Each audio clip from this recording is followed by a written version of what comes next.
Donc, avant de commencer, est-ce que tu peux nous parler de toi, de ton parcours qui est vraiment complet et assez varié? Euh, alors moi, j'ai étudié aux arts décoratifs à Strasbourg. Donc c'est une école enfin moi j'ai été diplômée en design objet et il y a beaucoup d'ateliers en fait de verre, de céramique, de bois, de métal, reliure, joaillerie. Enfin vraiment c'est assez complet.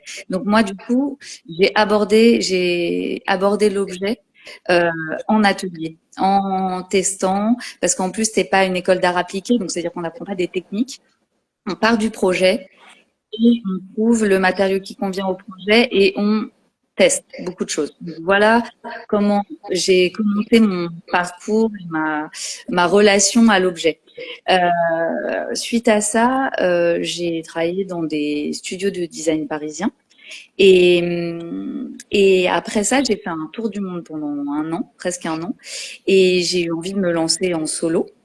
Alors, quand je me suis lancée en solo, parce que j'avais gagné un concours en fait qui m'a permis d'éditer un objet, j'étais vraiment extrêmement motivée. Et en fait, à cette époque, j'ai 38 ans, donc ça fait un petit moment, j'ai comment dire, il n'y avait pas 1000 options pour un designer en fait. C'était on trouve des éditeurs pour faire éditer tes projets. Donc notre travail dépend du désir de quelqu'un d'autre. Et c'est très formateur, mais c'est quand même quand on est jeune designer Mais assez difficile. comment tu fais au tout début pour trouver justement ces Bah, personnes? tu démarches, tu vas dans les salons, et puis moi je sais qu'à cette époque-là, donc j'ai passé un an. À cette époque-là, on fait un pas en avant, trois pas en arrière. C'est assez déceptif. On a des gens qui aiment nos projets, et puis en fait non, ça peut pas se faire parce qu'il y a pas que le désir, il y a aussi la faisabilité, les coûts. Euh, voilà, donc du coup, moi j'ai trouvé ça très frustrant, surtout qu'en plus on travaille seul. Donc bon, c'est pas évident quand on sort de l'école, quand voilà. Mais du coup c'est pour ça que ça m'a amené à vouloir travailler chez Diptyque parce que je me suis dit dans une maison de luxe donc où il y a euh, comment dire il y a les comment dire on a les moyens de travailler sur des beaux projets. En plus on est au sein d'une équipe. Je me suis dit, je pense que c'est quelque chose qui me plairait, enfin, de découvrir en fait cet univers-là, en tout cas ce cadre-là surtout, parce que la création en réalité, euh, en fait, elle a pas de Partout. et c'est surtout qu'elle a pas de frontières, c'est-à-dire que venant de l'objet, je me suis pas dit tiens la vitrine c'est autre chose.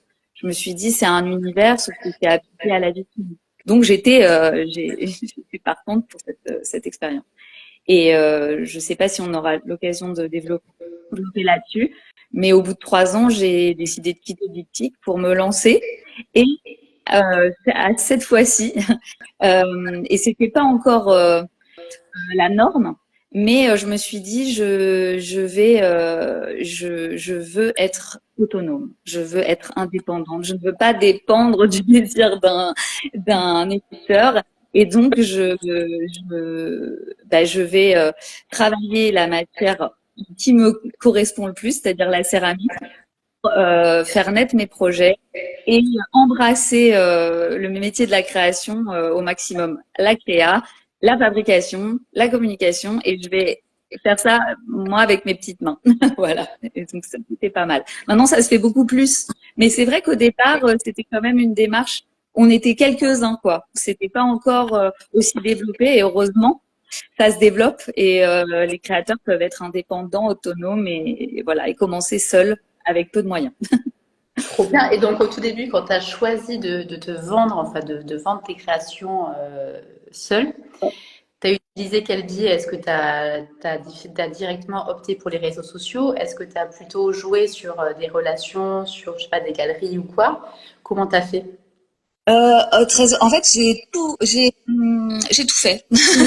Je me suis dit, en fait, en fait, avant, quand j'étais indépendante, j'étais extrêmement comment dire, j'y allais, il fallait que tout soit parfait déjà avant que je le communique. Et quand je le communiquais, si je le communiquais une fois, deux fois, et qu'il n'y avait pas de réponse, c'était dur, quoi. Quand j'ai commencé à travailler avec Diptyque, j'ai complètement changé de logiciel. C'est-à-dire que j'ai pris conscience que la création et tout ce qu'il y a autour, ça peut être deux choses très différentes. Donc, on peut être très dans l'affect quand on travaille sa création. Mais par contre, quand il s'agit de le montrer, d'en parler, de le vendre, il faut sortir de l'affect. Il faut dans quelque chose de désincarné. Pas vraiment parce que on le représente, mais en tout cas, d'en parler au plus possible de gens, c'est faire honneur à tout le travail qu'on a fait en amont. Donc, donc du coup, j'étais beaucoup plus détendue quand je me suis lancée et franchement, j'ai mis en place les réseaux sociaux, mais j'ai aussi beaucoup envoyé mon travail pour le montrer, soit à des journalistes, soit à des galeries, soit à des archives. En fait, tout. J'ai j'ai tout fait. Ouais. Ouais, non, mais Et c'est super intéressant. C'est vrai que, tu vois, nous, cette chaîne, elle est suivie par beaucoup de céramistes et il n'y a pas forcément ce détachement entre la vente et la confection des pièces. Et je pense que c'est ce qui est difficile pour ceux qui créent. oui, je pense que ça, c'est vraiment un truc que je retrouve souvent dans les conversations que j'ai avec des amis qui sont artistes et qui sont talentueux. Le fait de ne... Moi, par exemple, quand j'envoie son mail, si j'ai une réponse où on me dit c'est super, j'aime ce que tu fais, je considère que moi j'ai fait mon travail d'une part, c'est que j'ai envoyé et que j'ai montré, et qu'après, déjà ça dépend plus de moi, et surtout si j'ai une réponse positive, franchement c'est trop bien, je suis trop contente. Et je me dis qu'après ça fait des petits, ça fait, en fait, on met des graines et ça poussera plus tard. Il faut, c'est dur hein, de se dire ça, hein. Et c'est pas une question de confiance. Souvent on me dit mais toi t'as confiance en toi. C'est pas une question de confiance en soi. Quand on est créa, on a des moments de fébrilité, des moments de création. On a besoin, euh, voilà, on a besoin d'avoir des gens qui nous soutiennent, etc. Non, c'est pas une question de confiance en soi, c'est une question que ça fait partie du travail. Il faut l'accepter, il faut le faire avec sérénité, quoi. Voilà, Ouais, c'est c'est top. Franchement, c'est un super conseil. Euh, de ce que j'ai compris, aujourd'hui, maintenant, tu es à Barcelone. ouais. Est-ce que tu vois, est-ce que tu as constaté des grandes différences entre la France et l'Espagne au niveau des pratiques créatives ou du rapport à la créativité À la création. et aux pièces? Mm. Alors, je peux pas. Je pense que je vais répondre vraiment et c'est pas du tout objectif parce que en fait moi je travaille dans mon atelier. On est une petite équipe. Donc en fait, euh, c'est vrai que j'ai monté des ateliers avec d'autres céramistes auparavant, BCN Clay Studio. Avant, j'ai travaillé dans un espace partagé. Mais c'est vrai que quand même, j'ai pas travaillé au sein d'une équipe dans une entreprise de design, etc. Ce que je peux te dire, c'est qu'il y a un rapport à la vie, au temps, au travail qui est différent. Ça déjà, c'est énorme. C'est-à-dire que je pense que quand on est, moi, je suis parisienne à la base, je travaillais dans des maisons de luxe, donc on a un rythme de travail. En fait, on a quelque chose où il faut être toujours occupé, il faut être toujours à fond, il faut toujours entre guillemets se plaindre et en même temps c'est quelque chose qui est un accomplissement d'être dans cet état de travail et, et de burn-out à la limite de ça. Et je trouve que moi ça m'a appris aussi à profiter en fait, à aller. Je veux dire, je pense que clairement, euh, voilà, il fait beau, on a envie de prendre des cafés, les gens sont hyper chaleureux, et je pense que c'est dans cette ambiance-là que le travail se fait en fait, mais pour tous les domaines. Donc ça, c'est un truc que je remarque qui est très différent et qui change pas mal. Ah, c'est extra. Ah, c'est vrai que c'est pas du tout la mentalité française, ça. Non. Et vraiment, je suis arrivée avec ma mentalité. Et j'ai vite compris que, bah alors on pouvait moi je suis quelqu'un de d'hyperactive et j'aime être toujours très prise. Mais par contre, j'ai appris à me détendre par rapport à ça et à être dans quelque chose de l'ordre de joie. Enfin, c'est joyeux. En fait, il faut que ce soit joyeux et il faut pas toujours être à fond, quoi. C'est important d'être cool, Ouais. plus cool. Donc toi, en fait, ce qui te démarque, une de tes traces, en fait, c'est de vraiment réfléchir tes objets, de réfléchir, tout en fait, autant comment est-ce qu'ils s'assemblent que l'esthétique. Est-ce que tu peux nous expliquer ta trame de réflexion?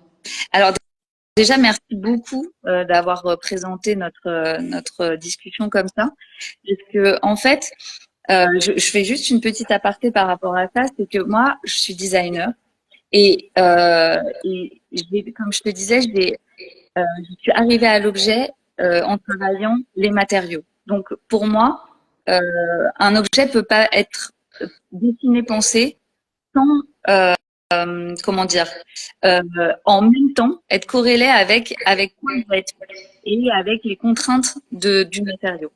Maintenant, au tout début, quand je me suis lancée en solo avec la céramique, on parlait beaucoup d'artisanat. Et moi, effectivement, l'artisanat fait partie de mon métier, mais c'est pas le départ, c'est pas le point de départ. Le point de départ, c'est le design, c'est-à-dire c'est penser un objet. Et donc ça, j'ai dû en parler pas mal parce que j'avais aussi beaucoup de gens qui me contactaient en tant qu'artisane pour en fait que je sois l'aspect technique de l'objet et pas forcément l'aspect dessin. Et donc, voilà, je sais que, par exemple, l'art and craft en Angleterre, c'est quelque chose qui est extrêmement, qui est un concept qui me colle assez et qui colle à pas mal de designers. Par contre, l'artisanat tel qu'on le voit en France, c'est ça, je me sens, c'est pas vraiment ma place, quoi. Je suis pas, comment dire, l'artisanat tel que je le vois en France, c'est quelque chose de l'ordre de l'excellence. Et voilà, ça, c'est même pas ce que je recherche. En fait, je recherche à apprendre des techniques qui me permettent de réaliser les objets que j'ai en tête. Donc, c'est un peu différent. Et donc, pour répondre à ta question sur comment je pense mes objets, en fait, déjà, moi, dans le quotidien, enfin, je sais que quand on a affaire à un objet ergonomique, il peut disparaître, c'est-à-dire que c'est un objet bien pensé, il peut être là pour sa fonctionnalité. Moi, je sais que dans ma pas que dans le principe de l'objet, mais dans les objets avec lesquels je vis, j'aime les objets qui sont en péril, on va dire. C'est-à-dire que, par exemple, un verre en cristal, le cristal, c'est une matière extrêmement, comment dire, solide, et pour autant, un verre en cristal, il paraît fragile et on en prend soin. J'aime créer des objets qui jouent un peu avec l'équilibre, où on se dit, c'est un objet dont je dois faire attention à lui parce que il pourrait se casser. Et ils sont en fait finalement moins fragiles que ce qui paraît. Donc déjà ça c'est un peu c'est un peu comme ça. Enfin c'est pour ça que je parle beaucoup d'équilibre dans mes objets parce que c'est un peu toujours la manière dont j'ai de penser mes objets. Maintenant mes objets, je les pense. Déjà j'ai besoin en fait de savoir ce qui me raconte à moi. Pourquoi j'ai envie de le créer, pourquoi il doit rentrer dans la famille de mes objets. Déjà l'histoire de l'objet. C'est par là que je commence. Donc c'est pas du dessin, c'est des mots en fait. Et moi je parle pas forcément par l'écrit, j'ai besoin de le raconter à mes proches, de dire voilà j'ai envie de faire ça, j'ai envie que ça raconte ça. Ça c'est ma première étape. Ma deuxième étape c'est euh, souvent je pense en famille mes objets, je les pense en collection. C'est-à-dire que même si après je vais en éliminer, j'ai besoin de créer une famille d'objets. Et en fait, on croit souvent que de faire une petite lampe, une grande lampe, il va suffire de l'agrandir. En fait, les proportions, elles vont changer totalement, même si on a le sentiment que c'est quasiment le même objet. Et c'est ça que j'adore avec les collections, c'est que c'est vraiment des gammes, quoi. Euh, on va créer des objets qui se répondent les uns les autres, etc. Donc, moi, je vais d'abord créer une histoire, un groupe d'objets. Ensuite, je vais réfléchir, je vais faire du jeu de cerveau, ça c'est beaucoup pendant la nuit, où je vais penser les connexions, comment ils s'attachent, comment je vais faire. Et en fait, j'ai besoin qu'il soit très clair dans ma tête avant de le dessiner. C'est-à-dire généralement, j'ai l'objet, comment il va se fabriquer, etc. Le dessin, c'est pour parler avec les gens avec qui je travaille. Je leur montre parce que sinon ils comprennent pas toujours avec les mots. C'est normal parce que c'est un peu obscur. Et donc, je vais dessiner pour leur montrer. Et ensuite, là, avec la céramique, on peut très vite passer en fait, à la maquette, à la création en 3 dimensions. Et là, après, il y a plusieurs étapes. C'est-à-dire que il y a les prototypes qui vont s'enchaîner, le premier, le deuxième, le troisième, jusqu'à ce que on ait l'objet qu'on va pouvoir reproduire et fabriquer à la main, mais quand même en série parce qu'on va le proposer. Ok. Ok. Voilà. Euh, Est-ce que tu pourrais donner 3 mots-clés pour une collection qui soit réussie, harmonieuse, ou 3 notions, 3 principes clés?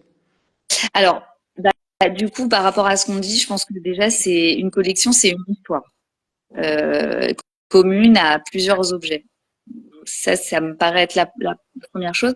Après, je peux pas, enfin, moi, je travaille sur l'équilibre, mais ça, c'est un peu mon sujet. Mais sinon, il y a aussi l'équilibre des objets les uns par rapport aux autres. C'est-à-dire qu'une collection, il faut la voir en groupe. Elle doit avoir des traits communs. Donc, ça paraît bête, hein, mais en fait, moi, je sais que souvent, si j'ai 3 objets, ça forme un triangle quand on les pose à côté. Il faut qu'il y ait une harmonie quand ils sont en groupe. Donc c'est pas un mot, hein, pardon. Je suis pas très. Donc on va, on va dire histoire, équilibre.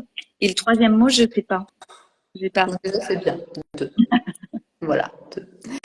2. Donc là, toi, tu réfléchis les objets, tu réfléchis donc leur histoire et leur conception.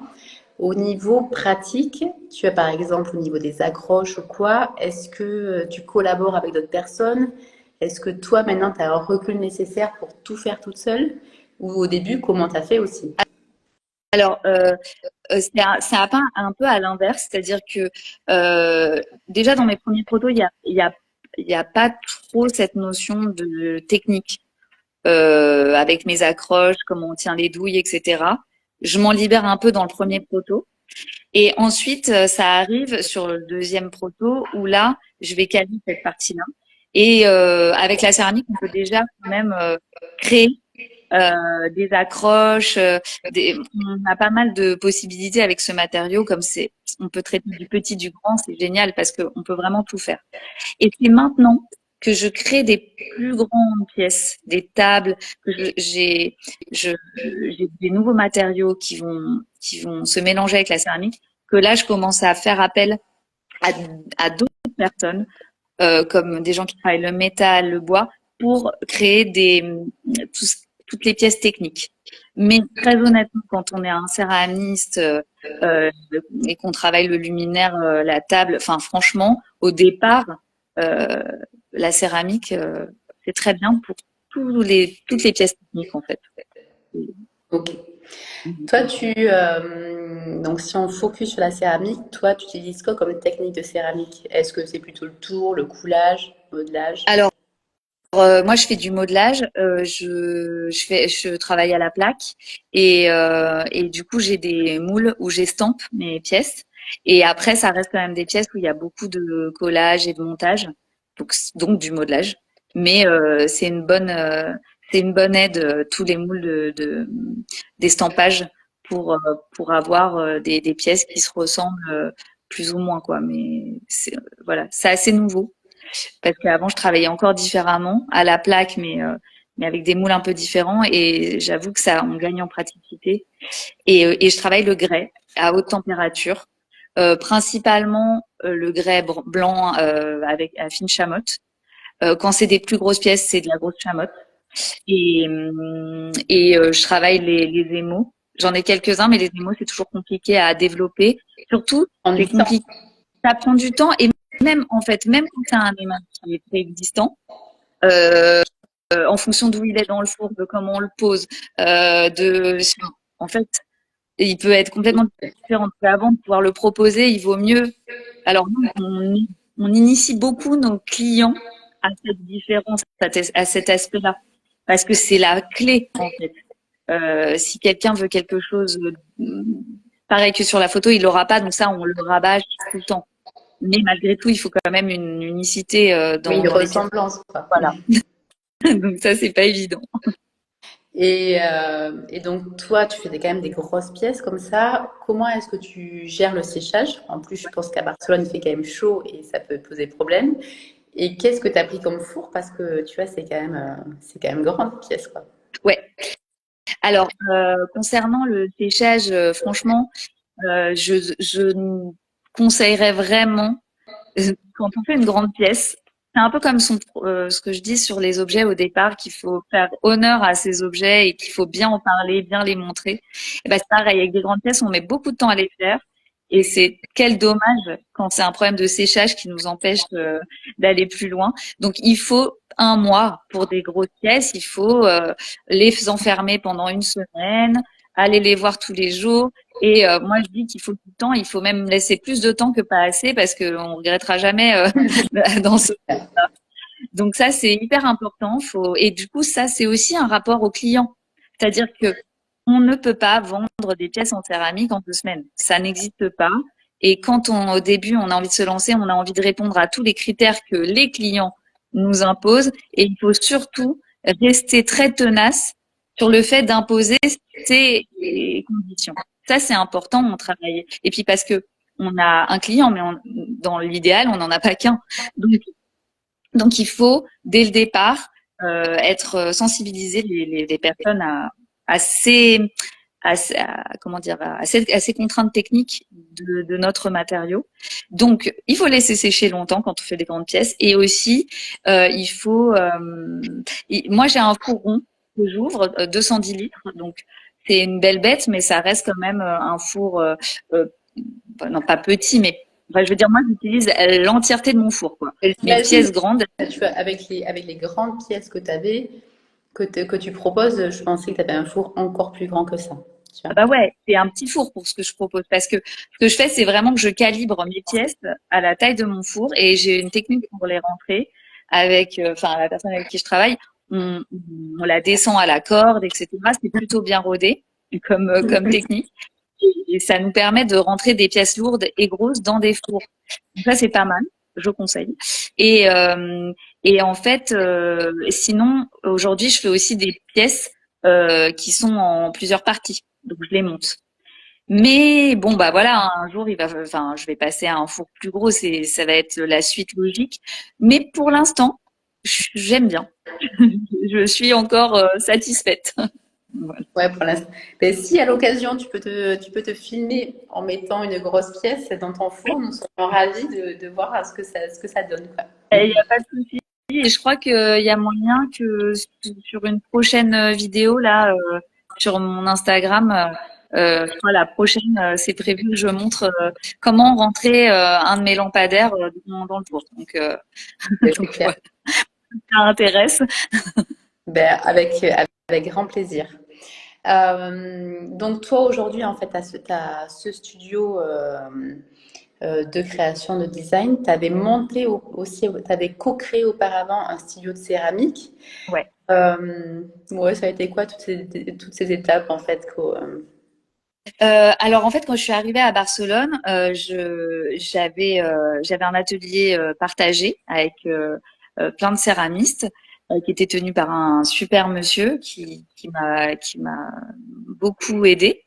Et, euh, et en fait, euh, dans cet atelier, j'ai rencontré 3 copines et on a décidé de monter notre atelier. Et donc, ça a été hyper formateur pour meubler un atelier, tenir un budget. Donc, on a monté un atelier on avait une partie avec nos boulots perso et une partie cours, euh, coworking, etc.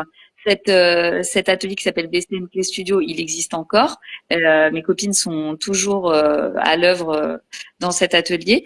Mais moi, en fait, j'avais des trop grosses pièces et je commençais à avoir pas mal de commandes. Et même si elles étaient hyper cool et qu'elles me disaient non, mais vas-y, prends encore un peu de place et tout, c'était plus possible. Donc j'ai ouvert mon atelier qui fait 70 mètres carrés et pour me lancer réellement. Et c'est marrant parce que j'avais vraiment un petit espace avant. Et quand je suis arrivée dans mon espace, mais ça a fait genre, boum, boum, boum.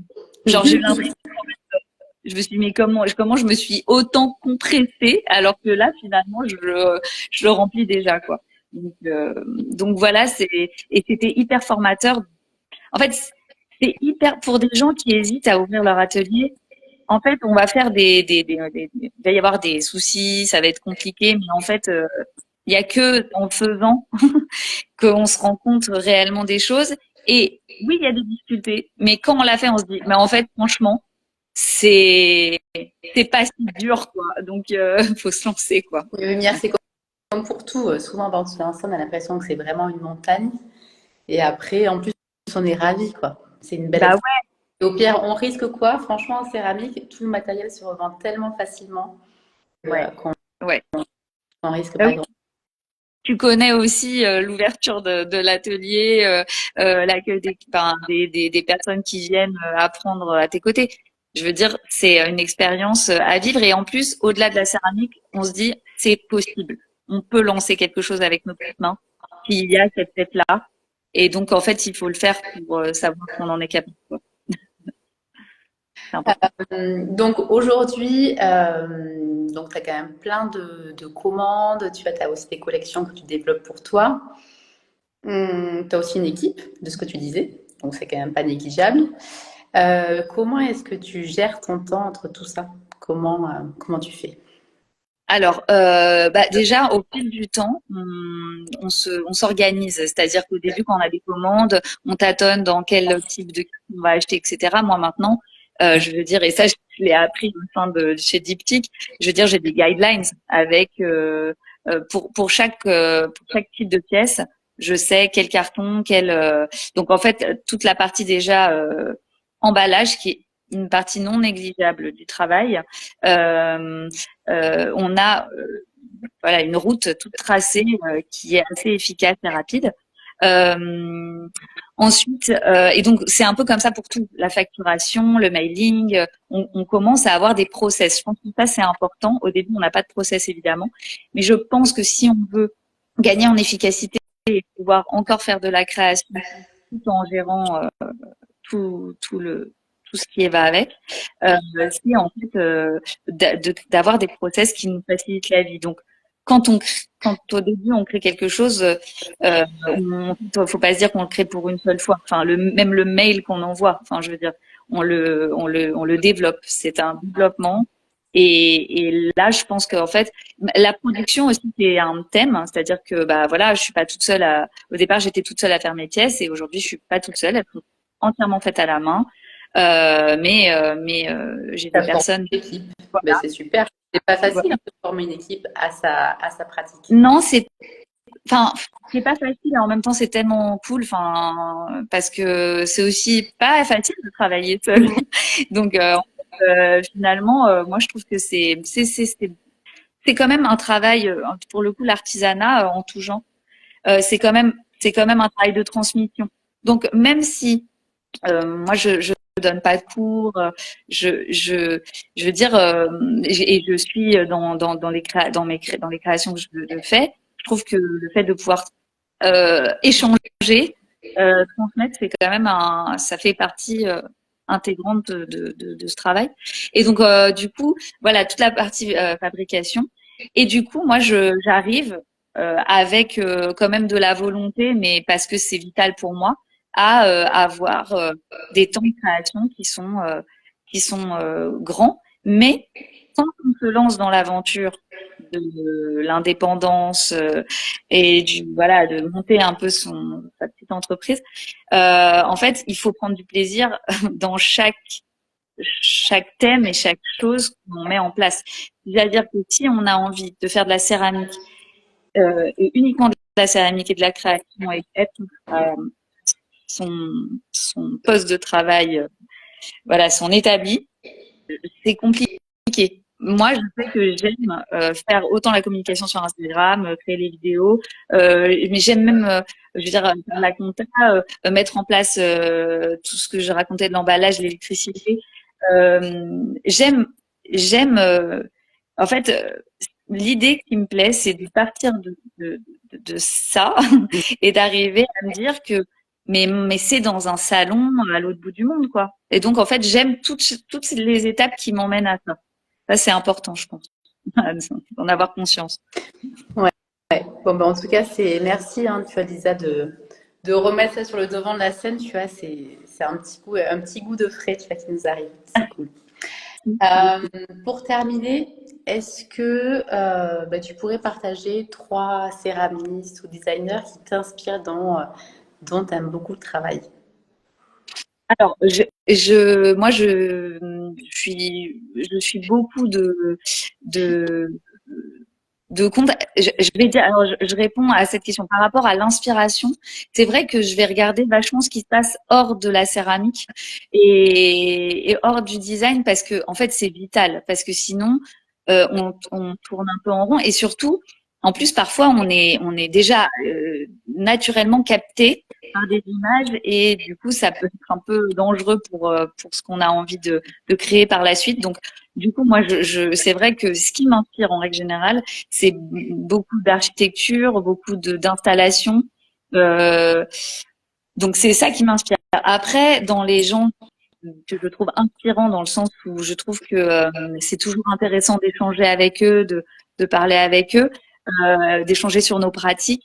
Je sais que Tessoun, par exemple, m'avait invité avec d'autres céramistes à, à faire des pièces, carte blanche, etc. Donc j'ai pu rencontrer mes collègues et c'était super sympa. Notamment, j'ai rencontré Léa Bigot, Tom and Folk, et que je suis toujours. Et franchement, c'est un plaisir de leur évolution, etc. Et puis aussi, on échange sur soit nos difficultés techniques, soit on se donne des bons plans. Enfin voilà, on partage en fait. Tiens, comment t'as senti ta collab avec cette galerie, nanana. Et ça, c'est mais la clé parce que on est une force à nous tous en fait. Parce que les galeries c'est très bien, mais ça peut des fois jouer contre nous. Donc, on a nos intérêts à défendre et pour ça, il faut être ensemble. C'est important. Et Élise Huberti aussi, avec qui j'ai eu l'occasion pas mal d'échanger. Donc, en fait, là, on se connaît en virtuel, mais voilà, c'est des personnes dont j'ai vraiment plaisir à suivre le travail, leur évolution, ce qu'elles vont faire par la suite, etc. Oh, ben, c'est top. Eh ben, merci. Franchement, merci pour tout, Lisa. Merci à toi. Eh ben, au plaisir et très bonne continuation. Voilà. Merci, à très bientôt. Au revoir. Et n'oublie pas de t'abonner pour retrouver toutes nos vidéos, nos tutos et nos podcasts.